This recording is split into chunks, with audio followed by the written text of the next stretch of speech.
Okay, so here we are back for the classic critique Yay! after that break. So this week's classic critique, Super Punch Out on the SNES, 16 bits. It was 16-bit? It's The not N- 8 bits? No, Ah, the that 8-bit was the NES, yeah. yeah. I was confused with Sega and all those gimmick. Yeah, those were high definition graphics on Sega though. Yeah. Okay, so I guess a little bit of reasoning. I think we did the same thing last week. Like we said, okay, I don't want to go. Okay, if we said it last week, listen to last week's podcast. Exactly. I don't want to go much further into this. Yeah. So we go ahead. Okay, so I think maybe now we should make it a tradition of why we chose this week's classic critique. Because Okay. there's almost no reasoning for what we're doing other than thinking of a game. And I'll tell you why I picked this one. Because I picked this week's Okay. game, and I'm sure I picked last week's, but whatever the case may be. I know you were a big Punch-Out fan on the NES. I am.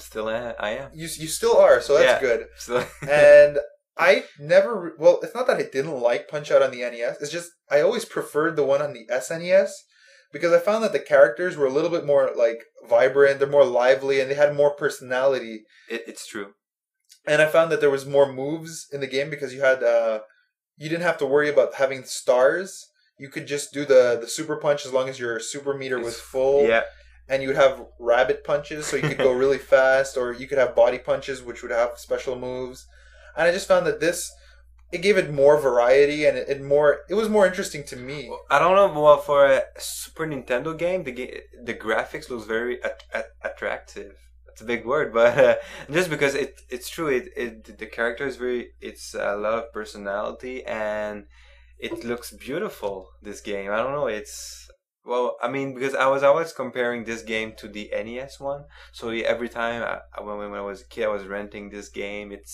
I was very excited just because it's the same game, but it looks better and it does feel a little bit different. I don't know why.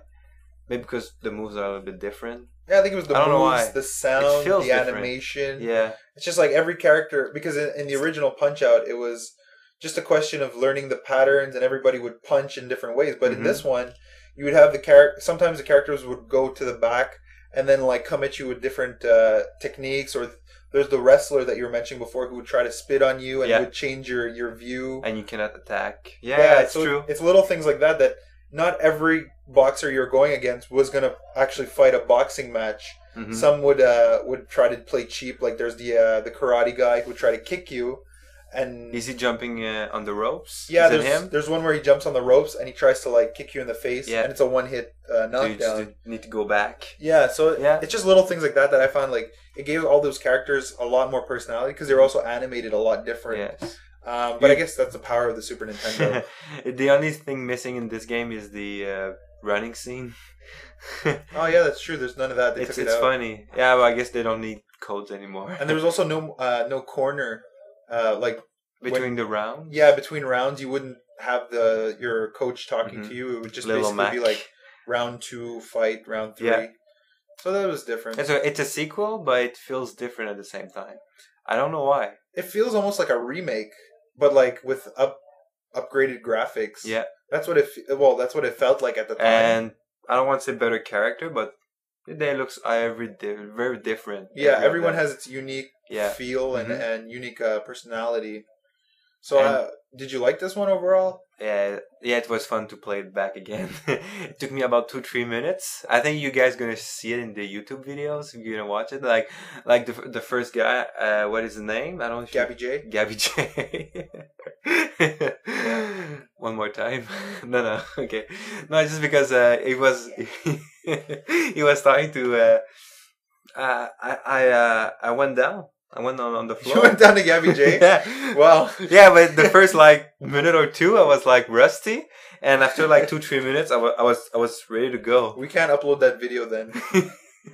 I think it's too late. By the time you're listening to this and the video's playing, oh man, you went down to Gabby J. I know. Yeah, but he's the easiest guy. You can do whatever and it works. Yeah, but after it went, he came at you fast when he danced around and he said, "Yay!" and then he came at you. Well, okay. That's what got me because I didn't know what to do. I forgot.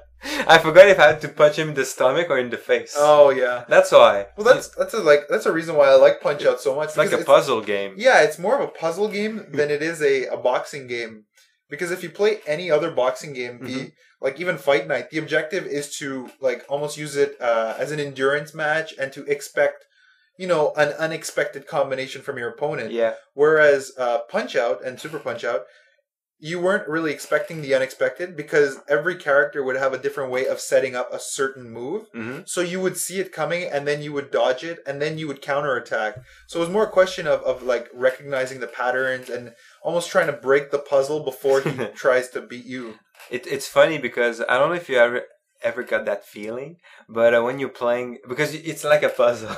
It's like a puzzle. So you know what they're gonna do when you're getting to the harder person, the other boxer. I'm getting a little bit of nervous sometimes. Really? Not nervous, but just because like I'm pushing the left or right D-pad way too fast. Yeah, you start flinching a little bit more because they're gonna hit you and it's probably gonna be a one-hit knockdown. That's why it's not nervous, just because you're expecting, but it's very funny. Yeah, I think it's one of the reasons why it was so many, because you know what. It's the good characters. It's puzzle game. It's something that Facebreaker didn't have. They had the good characters, but they left the puzzle out. Yeah, I think that's one of the reasons why we're not even talking about this game. Well, I think that's the thing. That's what makes Punch Out so unique, as we were saying before, is that it's not a boxing game, but it's almost like a puzzle and a pattern game with boxing as in disguise, as its background. Yeah, it's true. Because I mean, even if you take not Hydro Thunder. What's that game called? Is it a boxing game? It is. Ready to Rumble Boxing. Ready to Rumble? Yeah. Okay. Ready to Rumble Boxing. On Dreamcast? I'm thinking Afro Thunder, which was one of the boxers in the game. Well, on Dreamcast and I think PS2. And maybe N64 at one point. Yeah, at one point before it disappeared. That game had all the characters. It had all the personality. Yes. Every character felt unique. And I think that's the point where this would have had like that Punch-Out feel, but it came right back to being just like a button masher and like just block and button mash after. That's true, yeah. But in this one, if like you were saying before, like you lost to Gabby J, but that's because I didn't lose. Yeah, I just went on the floor. I mean, you got knocked down. Okay, I'm sorry. Whatever. But I mean, like it's things like that. Like if you try to rush in this game, it won't matter because you'll get hit a few times and you'll go down anyways. Yes. Because it's not how fast you can hit the buttons. It's when do you hit the buttons and are you using the right opportunities for that advantage? Which is, I mean, it's.